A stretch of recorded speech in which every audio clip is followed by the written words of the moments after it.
Hi, Gemini, Sun and Rising. Welcome to your July 2021 Astro Update. It's Raina here. So as the month begins, the Sun is in Cancer, and for Gemini, this is a very lucrative area because this is your second house of earned income. So you may find every year that July tends to be good for you financially. This is supposed to be the money that you earn, but I would include any money that you attract to yourself, because Venus is the ruler of this house and is the attractor. So that can be, this month can be a time when you experience some kind of new development with your money, because on the 9th, we have a new moon at 18 degrees here of Cancer in the second house. And, sometimes the new moon in Cancer might be in June. So this year it happens to be in July. And at the very same time, Venus is traveling through your third house, the house that you rule, in the sign of Leo.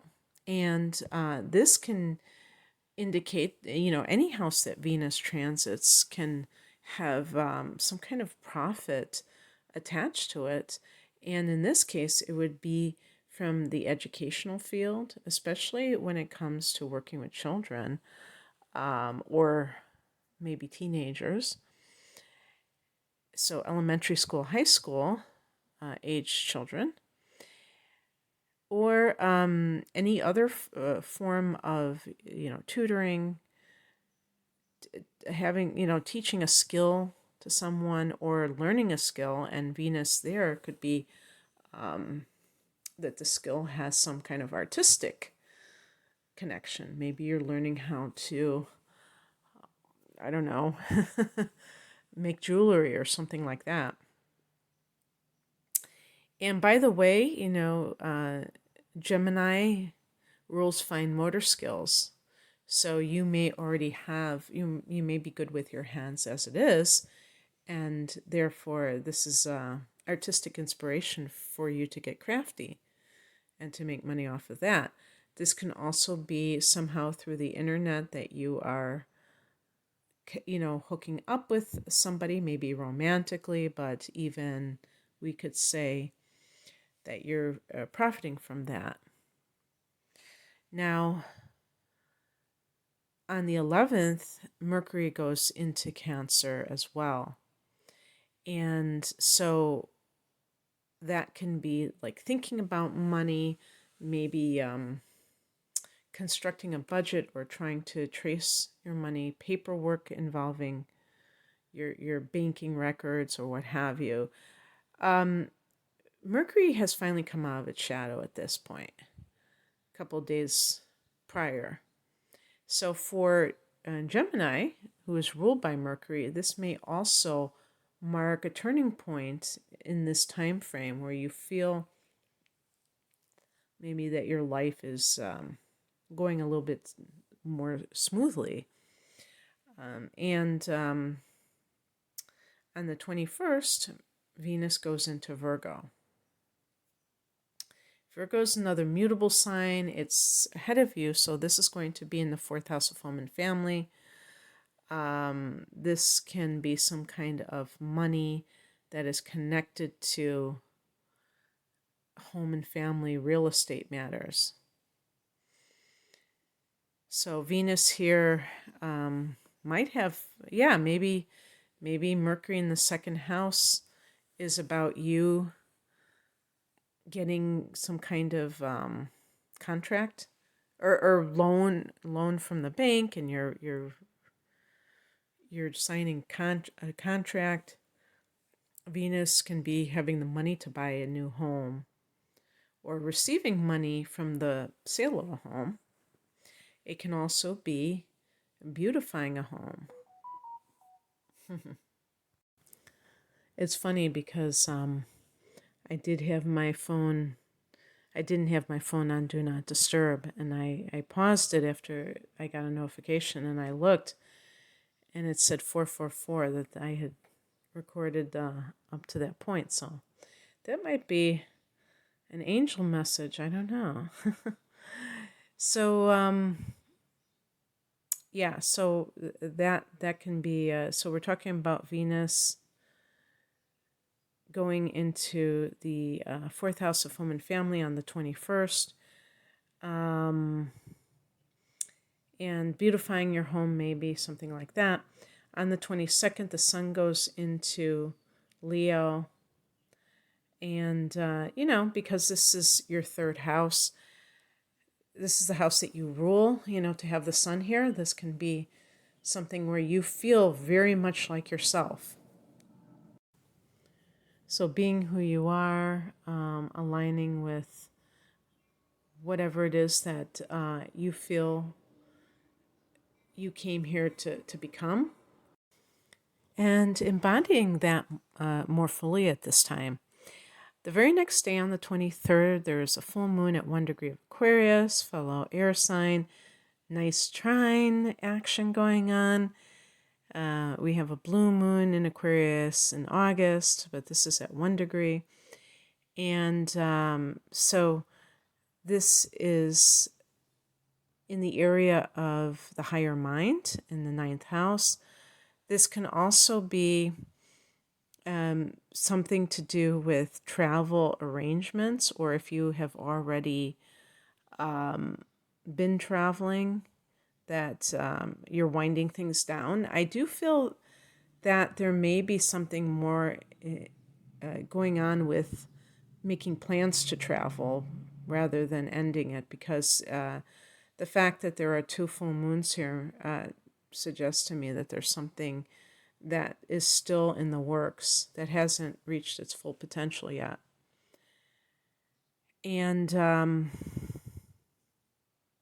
this can also be dealing with your life's journey. Full moons can bring awareness to things in the 9th house. We're talking about how we view life, how we interact with life, and our philosophy of life, and becoming more and more aware of what that is. And sometimes it changes, so it's not like completely etched in stone. On the 27th, Mercury goes into Leo, and again, your ruler in the house that rules the 3rd house in the universal chart, Mercury. And so very curious, very communicative. The 3rd house can be your siblings, can be your other relatives, like aunts and uncles, cousins. So you may be starting to talk to them more for some reason. There might be, one thing I want to note with that full moon is that there might be a lot of you for which this falls in the 8th house. And so if that is the case, 8th house can be other people's money, including wills or, inheritances. And if there's some kind of situation that sounds like that might be, the timing might be right for you and that to occur, there might be something that you have to sort out with your siblings regarding these shared resources. So it might even be like negotiations or things like that. And so that might be why you're talking to them.